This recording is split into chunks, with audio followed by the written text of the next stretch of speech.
बहुत बहुत शुक्रिया मुझे यहाँ बुलाने के लिए। ये मैं बिल्कुल प्रिपेयर नहीं थी कि मेरा पहला होगा। खैर पहले क्योंकि विमेंस डे की हम बात करते हैं तो मैं एक चीज़ शेयर करना चाहूँगी। लोग कहते हैं कि ठीक है लड़कियाँ इमोशनली मेंटली शायद लड़कों का मुकाबला कर सकती हैं लेकिन फिजिकली नहीं कर सकती, जो कि मैं भी मानती हूँ क्योंकि बायोलॉजिकली हम ऐसे बिल्ट हैं कि शायद उस स्ट्रेंथ में नहीं कर सकते। लेकिन मैं आज ही की बात बताऊँगी। पिछले कुछ दिनों से मेरा दांत का एक ट्रीटमेंट चल रहा है जिसमें मुझे 8 साल पहले कोई एक्सीडेंट हुआ था तो उसकी वजह से अब वो दर्द सामने आया। आज ही मेरा सुबह फिलिंग हुआ, खूब बहुत ज़्यादा ब्लड निकला। फिर मैंने सोचा मैं आशीष जी से कैसे कहूँ कि अब मैं नहीं जा सकती। फिर मुझे करना जाना तो है, एक ये साबित करना है। साबित क्या करना, अपने आप को दिखाना है कि हम महिलाएं और भी मतलब फिजिकली भी कितना अपने आप को आगे पुश कर सकते हैं। तो मेरा एक शेर है, उससे मैं शुरू करूंगी और ये शेर मैं हमेशा पढ़ती हूँ। मुझे लगता है हर जगह ये आप अप्लाई कर सकते हैं कि मेरी ख्वाहिश है पिंजरे के सभी परिंदे आज़ाद हों। मेरी ख्वाहिश है पिंजरे के सभी परिंदे आज़ाद हों। यूं किसी को कैद में रखने से मोहब्बत तो नहीं होती, यूं किसी को कैद में रखने से मोहब्बत तो नहीं होती। फिर एक छोटी सी नज़्म कमला बसीन मैम को डेडिकेट करते हुए, मैं उनकी बहुत बड़ी फ़ैन हूँ, मेरा सौभाग्य रहा मैं उनसे मिली, मैंने उनके साथ थोड़ा सा 1-2 चीज़ों में काम किया, उनके साथ परफॉर्म किया। तो ये नज़्म लिखी थी, बहुत पुरानी है कि तुम आज़ाद हो, तुम आज़ाद हो जीने के लिए, तुम आज़ाद हो जीतने के लिए, तुम्हें हारना नहीं है इस वक्त से हालात से, तुम चिंगारी नहीं खुद में एक मशाल हो, तुम चिंगारी नहीं खुद में एक मशाल हो। ये सब समाज के ठेकेदार हैं, ये सब समाज के ठेकेदार हैं। ये तुम्हें ठीक से चलना सिखाएंगे, ठीक से उठना बैठना सिखाएंगे, लेकिन तुम्हें सबके जवाब देने होंगे क्योंकि तुम आज़ाद हो। अब सुनिएगा, क्योंकि कभी कभी ऐसा होता है लोग एक बहुत बेहतर दुनिया को आपको दिखाते हैं और चाहते हैं कि आप उन पे यकीन करें, और बहुत बार ऐसी घटनाएं होती हैं कि लड़कियां उन पे यकीन करती हैं और फिर नतीजा कुछ और निकलता है कि ये तुम्हें पास बुलाएंगे, ये तुम्हें पास बुलाएंगे, साथ बैठाएंगे फिर हाथ लगाएंगे, ये तुम्हें पास बुलाएंगे, साथ बैठाएंगे फिर हाथ लगाएंगे, और जो तुम उठाओगी आवाज़ तो तुम्हारी आवाज़ चुप कराएंगे, लेकिन तुम्हें चुप रहना नहीं है, तुम आज़ाद हो। फिर ये तुम्हें रीति रिवाजों में बांधेंगे, वो कंगन तुम्हारी हथकड़ियाँ बन जाएंगी, वो पायल तुम्हारी बेड़ियाँ, लेकिन तुम्हें इस चमक में फंसना नहीं है, तुम आज़ाद हो। बहुत बहुत शुक्रिया। और एक छोटी सी 2-3 लाइन की नज़्म कि हम ना हमेशा उन औरतों को सैल्यूट करते हैं या याद करते हैं जिन्होंने कुछ पा लिया है, लेकिन शायद हम उनको भूल जाते हैं जो स्ट्रगल कर रही हैं, जो आज भी घर में हैं। कि उस औरत को सलाम जो खामोश नहीं रही, लेकिन उस औरत को भी सलाम जो घर के 4 दीवारी में बंद आंसू बहाती है। उस औरत को सलाम जिसने अपने सपनों से समझौता नहीं किया, लेकिन उस औरत को भी सलाम जो खुले आसमान के सपने देखती है। उस औरत को सलाम जिसने समाज की नहीं सुनी, लेकिन उस औरत को भी सलाम जो घर में बैठ ये सोचती है कि एक दिन वो इन रीति रिवाजों की बेड़ियों से आज़ाद होगी। यानी धरती पे मौजूद हर औरत को सलाम, क्योंकि औरत है तो कल है, औरत है तो अस्तित्व है। शुक्रिया। सबसे पहले बहुत बहुत शुक्रिया मुझे बुलाने के लिए। और जैसे कि मैं यहाँ पर आई हूँ और मुझे बताया गया था कि विमेन के बारे में बात करनी है, तो मैंने एक चीज़ अपने जहन में सोची उस वक्त कि विमेन एम्पावरमेंट एक ऐसी चीज़ है, जैसे मैं एक विमेन हूँ एंड मैं अपने आप में एम्पावर्ड फील करती हूँ। तो मुझे ऐसा कई बार हमेशा ऐसा लगता था कि मुझे क्या ज़रूरत है विमेन एम्पावरमेंट के बारे में बात करने की। मैं हमेशा सोचती थी कि जब भी ऐसे विमेन एम्पावरमेंट पे बात हो तो लाइनअप लड़कों का होना चाहिए जो इस बारे में बात करें, जिनको इस बारे में बात करनी चाहिए। तो एक बहुत ही प्यारा सा गाना है जो मैं एंड में सुनाऊंगी, जिसने मुझे बहुत मोटिवेट किया है मेरी लाइफ में। और एक छोटी सी मतलब स्टोरी है, कहानी है, कविता है, आप उसको जैसे समझ पाए। तो ये मैंने कल ही अपने ऑफिस में बैठकर लिखी है, तो मैं ये पढ़कर सुनाना चाहूँगी कि लाइफ में क्या होता है ना, हम बहुत सारी चीज़ें देखते हैं, अच्छी बुरी उतार चढ़ाव। मैं एक एनिमल और जेंडर राइट एक्टिविस्ट भी हूँ, तो मैं उसके लिए काम करती हूँ। और जब मैं इन सारी चीज़ों के बारे में काम करती हूँ और बात करती हूँ तो मुझे बहुत तरीके के एक्सपीरियंसेस मिलते हैं, जो कि कभी अच्छे होते हैं, कभी बुरे होते हैं। लेकिन इन सब के अलावा भी मेरी एक ज़िंदगी है जिसमें थोड़े पर्सनल एक्सपीरियंसेस होते हैं, तो उससे ही कुछ है जो मैं सुनाना चाहती हूँ। एक लड़की जिसका कोई प्रेमी ना था, एक लड़की जिसका कोई प्रेमी ना था। वो लड़की सुबह उठती है और छत पर सूरज के आने का इंतजार करती है। चिड़ियों को देख साथ उड़ जाने का प्रस्ताव रखती है। उसने जब भी पैरों में घुंघरू बांधे, बादलों ने उसका साथ दिया। बरसात को छूकर उसने पानी को भिगो देना चाहा। उसे भाता था चांद को तकना, किसी भी व्यंग पर ठहाके मार के हंसना। वो चांद संग छत पर टहलती, नज़मों और गज़लों को अपने जूड़े में बांध के सो जाती। उदासी सोते वक्त उसके होठों के कोने से उतरकर उसके तकिए के नीचे छिप जाती। वो गाती और हजार मुस्कानें अपने पीछे छोड़ जाती। उसकी आंखों के गड्ढों में अक्सर उदासी भी खुशी बनकर बैठ जाती। वो पक्षियों, पेड़ पौधों और जानवरों को खूब भाती। वो लड़की भटकती जंगलों में, घूमती, होठों से चांद के लब चूमती, पकड़ती तितलियां और आकाश की ओर छोड़ देती। तब तक उस लड़की का कोई प्रेमी न था। उम्र बढ़ी और वो जंगल से दूर शहर जा पहुंची। भटकना रास्तों का दिया हुआ अभिशाप निकला। वो दूसरे जंगल जा पहुंची जहां उसे मिला प्रेम। लड़की को जरा भी इल्म न था। लड़की ने पहले की तरह प्रेम को अपनी दिनचर्या और अपने ख्वाबों से मिलाया। चांद, हवा, पक्षी, नज़में, किस्से, कविताओं से मिलाया। धीरे धीरे उसने सौंप दिया प्रेम को सब, अपनी छत, अपनी बरसात, अपना ख्वाब, अपना चांद। धीरे धीरे प्रेम का मायावी निगल गया लड़की को, चीर दिया उसकी बरसात को और सूखा पड़ गया। चांद छींद रात को अमावस में बदल दिया। जड़ से उखाड़ दिए सारे पेड़, पक्षियों के घरौंदों को रौंद दिया। आंखों के गड्ढों में उदासी बनकर जा बैठा। हंसी और ठहाके उसे दूर छोड़ गए। निगल गया प्रेम उसकी नज़मों और गज़लों को। उसकी तकिया पत्थर में तब्दील हो गई। उसके नीचे उसके सारे ख्वाब कुचल कर रह गए।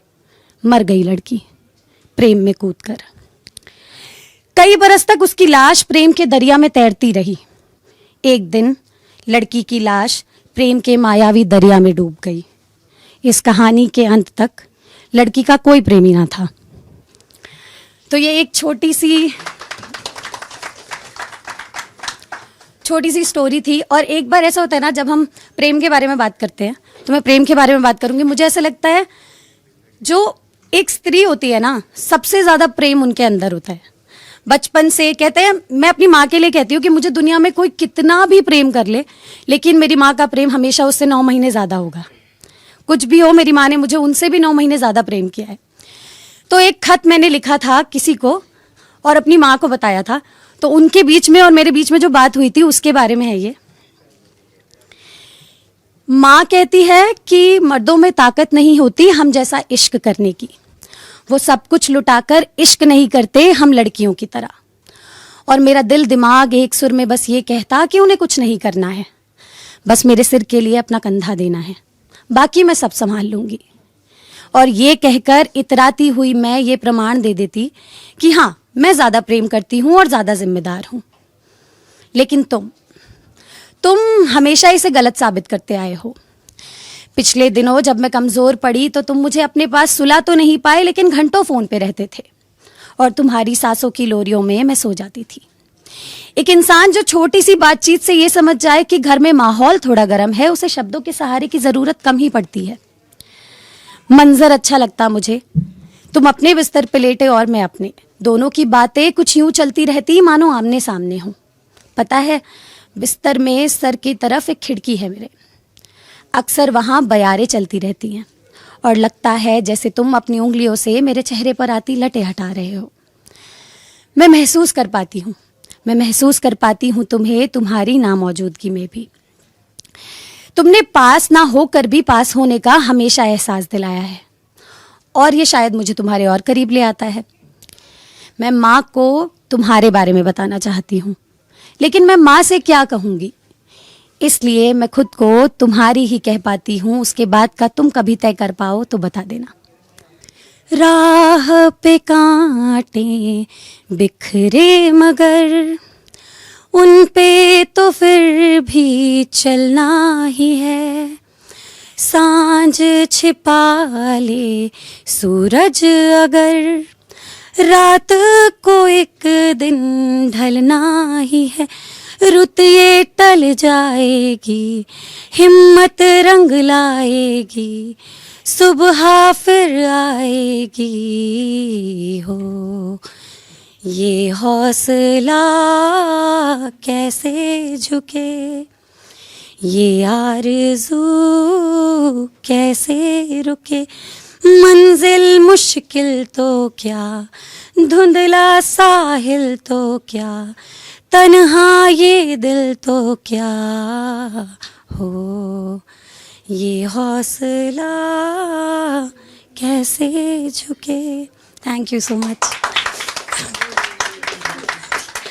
हरिशंकर परसाई ये कहते हैं कि दिन तो सिर्फ कमज़ोरों का होता है।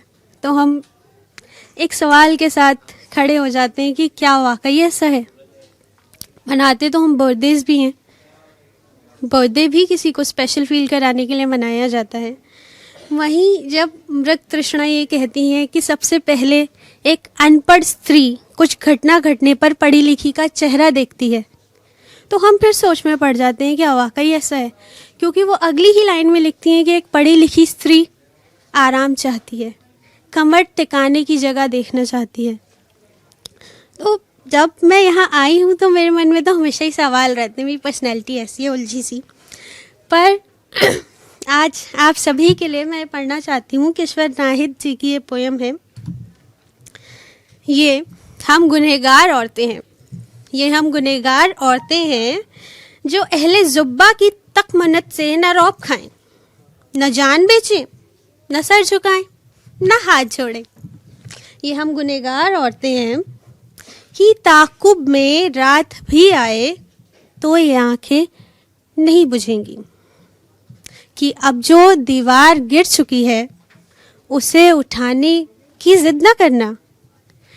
तो यहाँ से मेरी जर्नी स्टार्ट होती है, क्योंकि अगर हम वर्जीनिया वुल्फ को पढ़ते हैं तो वो कहती हैं कि for most of the history anonymous was a women. वहीं जब हम आगे और पढ़ते जाते हैं तो हमें रियलाइज़ होता है कि हर एक शख्स का स्त्री को लिखने का तरीका अलग होता है। कोई बहुत श्रृंगार लिखता है, कोई वीर रस में लिखता है, पर एक स्त्री क्या लिखती है वो बहुत ज़रूरी है।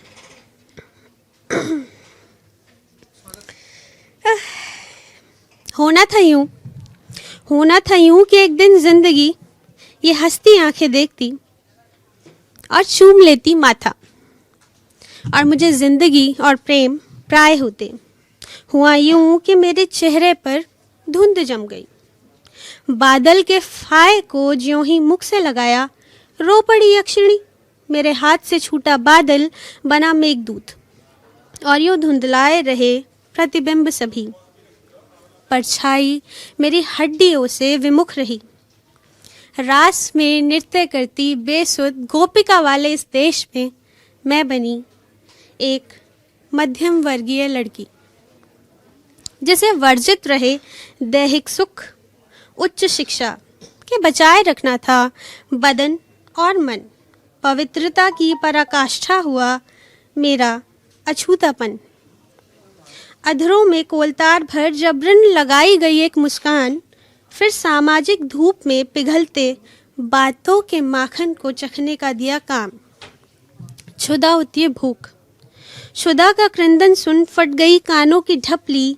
क्लिष्ट कर्तव्यों के क्रम में कनपटी के दर्द और मस्तिष्कीय संवेदना के सहवास से जन्मे विचारों से उत्पन्न मौन की मुखर अराजकता का त्रास है मेरी कविताई।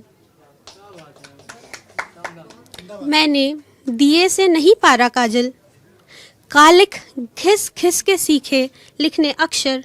आंगन को बनाया तख्ती, अक्षरों ने शब्द दिए, शब्दों ने शक्ति। कविता की हर पंक्ति के हर शब्द के मध्य बसा है रोष, आक्रोश और प्रत्युत्तर, जिससे जन्मे ये सागर समग्र किसी व्यास के बड़े से महाकाव्य में एक पीड़िता तक सीमित अब और नहीं यज्ञसेनी। पांडवों का परित्याग कर स्वयंवर में चुनेगी कर्ण, केश ना छू सकेगा दुशासन, बस द्रौपद की पुत्री तो द्रौपदी, अब और नहीं, सर्वप्रथम करेगी नामकरण। महाबारी में सभा बीच रोती बिलकती शर्मसार, त्राण नहीं प्रहार करेगी अग्निसुता। अब याचना नहीं होगा रण, कविताओं में सदा से चलता अबला का ये आचरण तार तार करेगी द्रौपदी। और यूं मुझे मिलेगी मेरे चेहरे पर जमा इस धुंध से मुक्ति। मेरे मस्तिष्क के पराग पर मंडरा रही हैं विचारों की अनेकों मधुमक्खियाँ। मेरी कविता में जीवित रहना चाहती है बसंत की खुशबू, पर मेरे शब्द तंद्रालस में चूर मुंह फुलाए बैठ गए हैं। उनिंदे अबोध बालक से जो कच्ची नींद का जागा हर बात पर बिचल जाएगा। कथा की किसी पंक्ति पे हर बार अटक जाते हैं पुरोहित जी, किसी नाम पर तालू में हिलक जाती है अबोल याद दो नैनों की।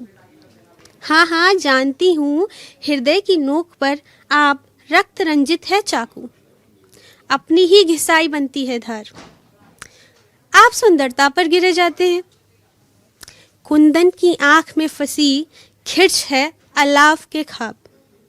दूध मुहा बच्चा समझ सीने से लगाया था, परस्पर मुहर बन वक्ष पर गड़े हैं दुख के दांत। मेरे शर्मीले प्रेमी ने बनाया मुझे सिलेनोफाइल। रोज कहता था चांद दूर है बड़ा दूर है मगर है सुंदर। और कितने बरस घिसती रहूंगी यादों का ये गुल मंजन। मुंह भर पंजीरी से फूफा का बोल है प्रेम, जो बोले सो हंसे, जो हंसे वो रोए। मुंह भर पंजीरी से फूफा का बोल है प्रेम, जो बोले सो हंसे, जो हंसे वो रोए।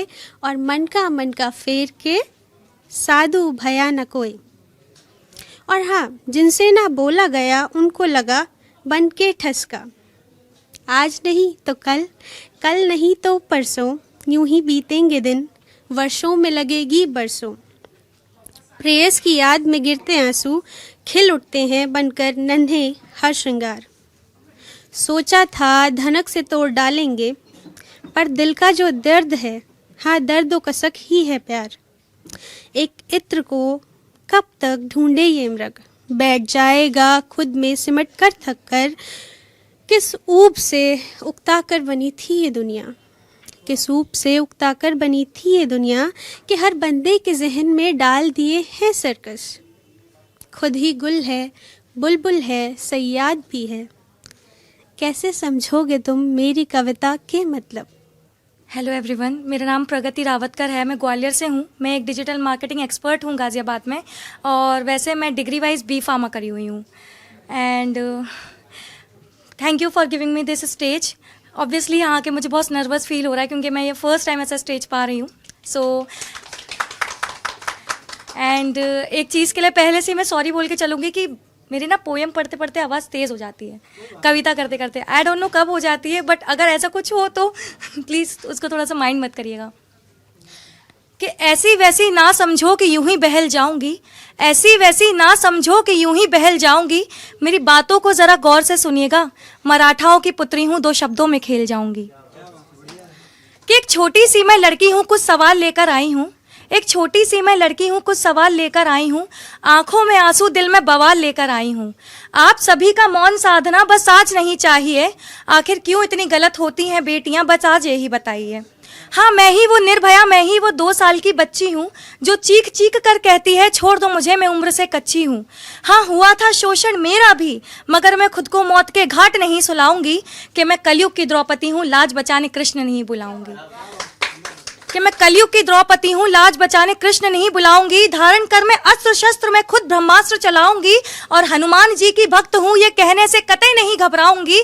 तुम छुओ मेरी पूंछ एक बार फिर से, मैं खड़े खड़े तुम्हारी लंका फूंक जाऊंगी, कि मैं कलयुग की द्रौपदी हूँ, लाज बचाने कृष्ण नहीं बुलाऊंगी। और तुम क्या कहते हो मुझे रानी बनाकर ले जाओगे। सुनिएगा गौर से, जो लड़के बोलते हैं ना कि आप बस हाँ करिए, उसके बाद हम आगे का सब देख लेंगे, ठीक है, तो उनके लिए कि तुम क्या कहते हो मुझे रानी बनाकर ले जाओगे। अरे खाक कहलाऊंगी मैं रानी जब मेरा ताज भी मेरे ही मैके से मंगवाओगे। धन्यवाद। टीवी, एसी, फ्रिज और लंबी गाड़ी, टीवी, एसी, फ्रिज और लंबी गाड़ी, इन 4 चीजों में कल फिर बिक जाऊंगी। हर रोज दहेज की आड़ में मैं तिल तिल मर जाऊंगी, मैं तिल तिल मर जाऊंगी। कि क्या पता था मेरे बूढ़े बाप को, कि क्या पता था मेरे बूढ़े बाप को कि एक दिन ऐसा न्योता आएगा। अरे जवान बेटी के ससुराल उसका शव देखने जाएगा। लौटा कुछ दिन बाद उधर तो वही घर दोबारा सज धज रहा था।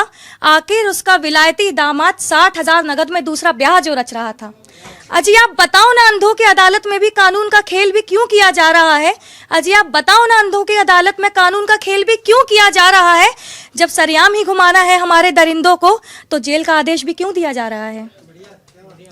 कि मुझे आगे बढ़ता देख तुम जलन भाव ले आते हो, कि मुझे आगे बढ़ता देख तुम जलन भाव ले आते हो। अरे मैं ही वो माँ बहन बेटी हूँ जिसकी कोख से तुम दुनिया में आ पाते हो। हर महीने की पीड़ा मैं सहती हूँ और मुझको ही अपवित्र बताते हो। रक्त का कतरा कतरा गिरता है मेरे शरीर से और तुम मुझको नौटंकी का नाम दे जाते हो।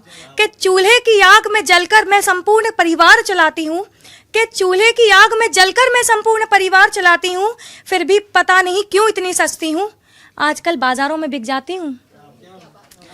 अब आप नारी का प्रकोप देखिए कि मत सनकाओ और मुझे, मैं चंड मुंड माला धरणी बन जाऊंगी, तुम्हारे मस्तकों से कर श्रृंगार महिषासुर मर्दनी बन जाऊंगी। सीता का मैं रूप धरी हूँ, एक दिन काली कल्याणी बन जाऊंगी। सीता का मैं रूप धरी हूँ, एक दिन काली कल्याणी बन जाऊंगी। सारे शस्त्र धर मैं तुमको मौत के साक्षात दर्शन करवाऊंगी। कि मत उलझो मेरे प्रकोप से, वरना एक दिन ये संसार भी पूरा घबराएगा, जब ये हिमालय भी मेरे साथ मिलकर राग विलाप गाएगा।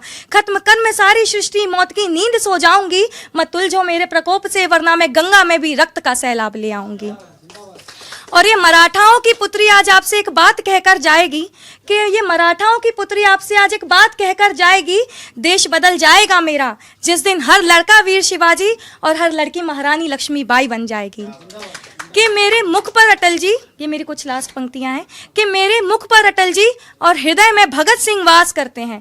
कि मेरे मुख पर अटल जी और हृदय में भगत सिंह वास करते हैं, और आज हम तीनों मिलकर आपसे नारियों के सम्मान की आस करते हैं। धन्यवाद। धन्यवाद।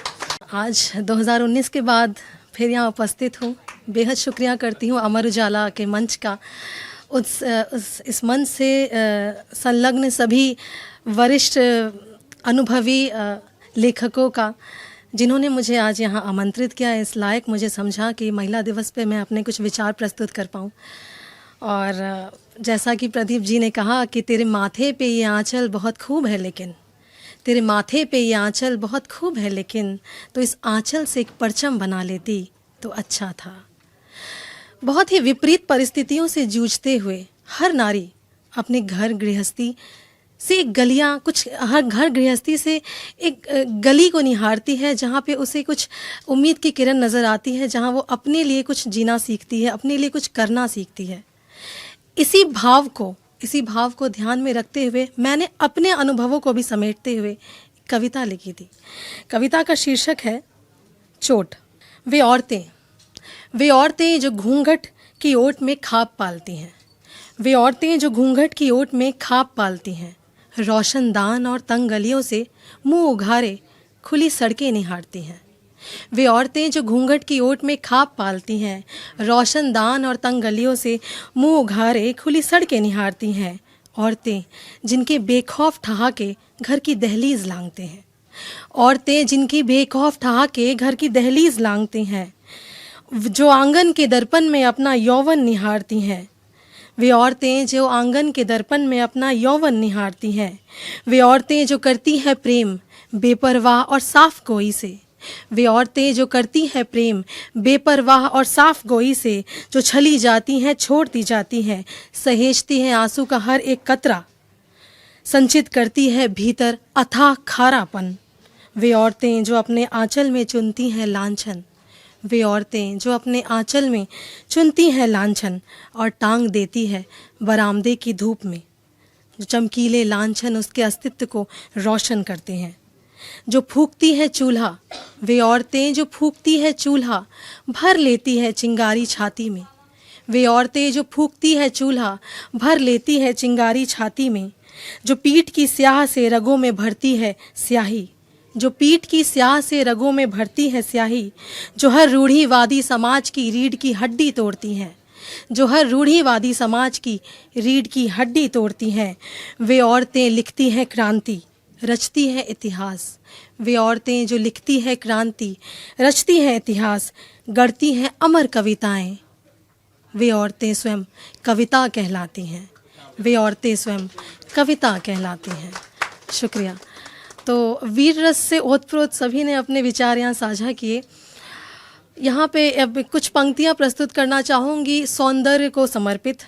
नारी है तो श्रृंगार है, नारी है तो सौंदर्य है, नारी है तो प्रेम है। तो जब कोई नारी प्रेम में होती है, कहते हैं ना कि इनिशिएटिव हमेशा लड़के लेते हैं, पहल हमेशा लड़के करते हैं, तो जब कोई नारी प्रेम में होती है तो वो कैसे अपने जज्बातों को कहना तो चाहती है पर वो कह नहीं पाती है। तो उसी भाव को समेटते हुए मैंने कुछ लिखा था। मैं गहरी सांसें भरकर, मैं गहरी सांसें भरकर, आंखें मींचकर, मुट्ठी भींचकर, मैं गहरी सांसें भरकर, आंखें मींचकर, मुट्ठी भींचकर, कंधों को तान कर, एक पैर के अंगूठे से ज़मीन की मिट्टी को रेत कर, सूखे होठों से ज़बां पे नमी फेर कर, अपने दबे जज्बातों को पूरी तैयारी के साथ तुम्हें कहना चाहती हूँ। अपने दबे जज्बातों को पूरी तैयारी के साथ तुम्हें कहना चाहती हूँ, पर कंधों को ढीला छोड़ देती हूँ, पर कंधों को ढीला छोड़ देती हूँ। इस सोच के साथ कहीं तुम ये ना कह दो कि मैंने सुना नहीं, ज़रा फिर से कहना, मैंने सुना नहीं, ज़रा फिर से कहना। शुक्रिया। Happy women's day. नमस्कार, मैं स्नेहा सिंह और अपनी कविता कहने से पहले मैं अमृता प्रीतम जी की कुछ पंक्तियाँ कहना चाहती हूँ, क्योंकि मुझे बहुत पसंद है अमृता प्रीतम जी। उसी से शुरुआत करती हूँ कि अमृता प्रीतम जी कहती हैं कि कई बार मुझे इस जन्म में लगा, कई बार मुझे इस जन्म में लगा कि स्त्री होना गुनाह है, मगर ये गुनाह मैं फिर से करना चाहूँगी। शर्त सिर्फ इतनी सी है, शर्त सिर्फ इतनी सी है, खुदा को अगले जन्म भी मेरे हाथों में कलम देनी होगी। अपनी कविता का आरंभ करने से पहले मैं बताना चाहूँगी कि ये मेरी पहली कविता थी। सौभाग्य है अमर उजाला के मंच में मैं इसे प्रस्तुत करने जा रही हूँ और संस्कृत की विद्यार्थी हूँ, तो संस्कृत की पंक्ति से शुरुआत करती हूँ। यत्र नारस्तु पूज्यते तत्र रमन्ते देवता। कविता है, मुझे लगता है मैं कुछ नहीं, मुझे लगता है मैं कुछ नहीं, पर सत्य है सब कुछ मुझी से। मुझे लगता है मैं कुछ नहीं, पर सत्य है सब कुछ मुझी से। आदि से लेकर अनंत तक इस संसार का सार मुझी से। आदि से लेकर अनंत तक इस संसार का सार मुझी से। सती से लेकर सावित्री तक पति प्रेम का भान मुझी से। सती से लेकर सावित्री तक पति प्रेम का भान मुझी से। याज्ञवल्क्य से संवाद कर बैठी, याज्ञवल्क्य से संवाद कर बैठी, गार्गी जैसा ज्ञान मुझी से। और फिर भी मुझे लगता है मैं कुछ नहीं, पर सत्य है सब कुछ मुझी से, पर सत्य है सब कुछ मुझी से। कि घर में बेटी अभिशाप सी है, घर में बेटी अभिशाप सी है, पर घर को स्वर्ग बनाने की कला मुझी से। मीरा विष अधरों पर लगा बैठी, मीरा विष अधरों पर लगा बैठी, और देखो भक्ति प्रेम का भाव मुझी से। मीरा विष अधरों पर लगा बैठी और देखो भक्ति प्रेम का भाव मुझी से। जो समाज के लिए खुद भस्म हो गई, जो समाज के लिए खुद भस्म हो गई, देखो सीता जैसी हर रोज अग्नि परीक्षा मुझी से। कि जो समाज के लिए खुद भस्म हो गई, सीता जैसी हर रोज अग्नि परीक्षा मुझी से। जो बिना खिलाए खुद खा न सके, जो बिना खिलाए खुद खा न सके, यशोदा जैसा मातृत्व मुझी से। फिर भी मुझे लगता है मैं कुछ नहीं, पर सत्य है सब कुछ मुझी से। उस रानी लक्ष्मी ने सब गंवा दिया। ये मैं सारी स्त्रियों की बात कर रही हूँ क्योंकि वैदिक पीरियड से भी हमारी स्त्रियाँ इतनी सक्षम थीं, हर चीज़ में अपना योगदान देती थी। हम देखते थे युद्धों में, कैकेयी को देख लीजिए आप, युद्ध में राजा दशरथ के साथ थी, गार्गी को देख लीजिए, याज्ञवल्क्य के संवाद कर बैठी।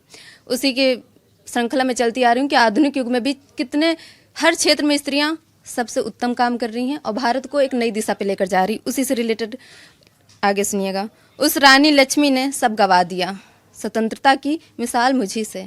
उस रानी लक्ष्मी ने सब गंवा दिया, देखो स्वतंत्रता की मिसाल मुझी से।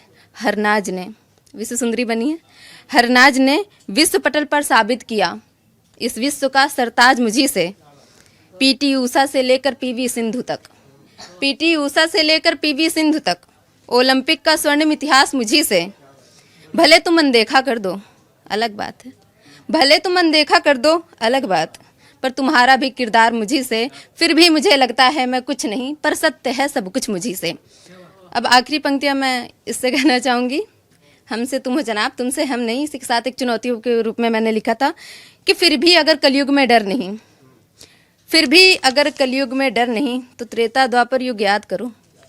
फिर भी अगर कलयुग में डर नहीं तो त्रेता द्वापर युग याद करो। रावण के अंत का कारण हूँ मैं, रावण के अंत का कारण हूँ मैं, महाभारत का भीषण संग्राम मुझी से। फिर भी मुझे लगता है मैं कुछ नहीं, पर सत्य है सब कुछ मुझी से, पर सत्य है सब कुछ मुझी से, सत्य है सब कुछ। बहुत बहुत आभार, बहुत बहुत। सभी ने बहुत सुंदर काव्य पाठ किया, कहानियाँ कविताएं बहुत सुंदर रही। तो मैं मतलब प्रदीप भाई ने जब बोला तो मुझे एक कविता है मेरे सामने जो मैं आप रखना चाहता था आज के दिन।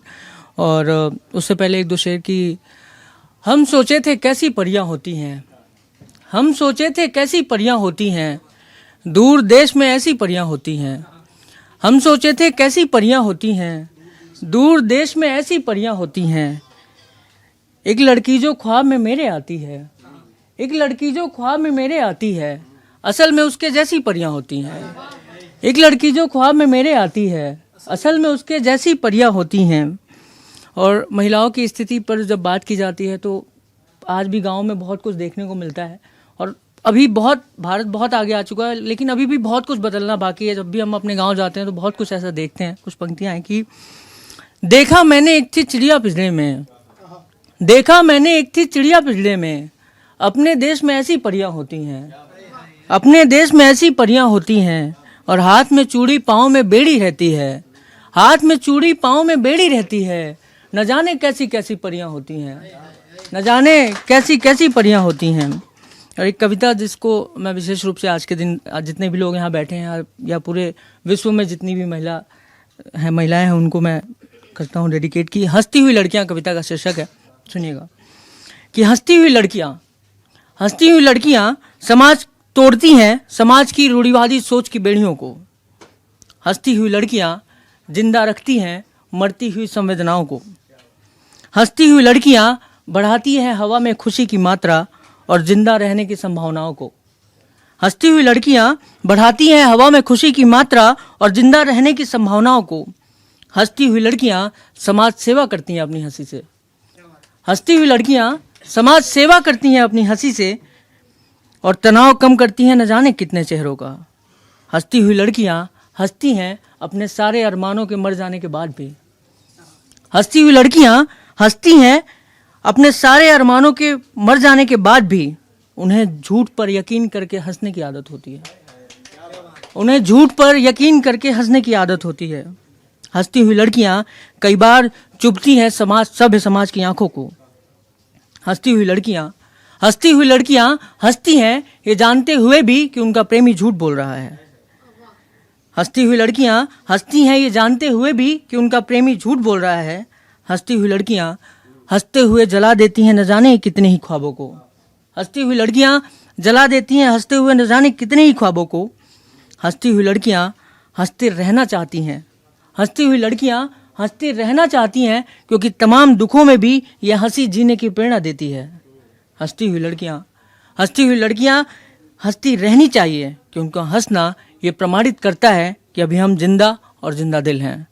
हंसती हुई लड़कियां तोड़ती हैं समाज की रूढ़िवादी सोच की बेड़ियों को। बहुत बहुत शुक्रिया, बहुत शुक्रिया।